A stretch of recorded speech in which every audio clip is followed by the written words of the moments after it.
idea. I think that's the first time you ever had one of them. Shut up.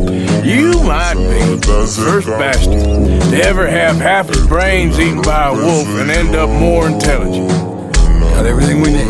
Good. I think we need another man.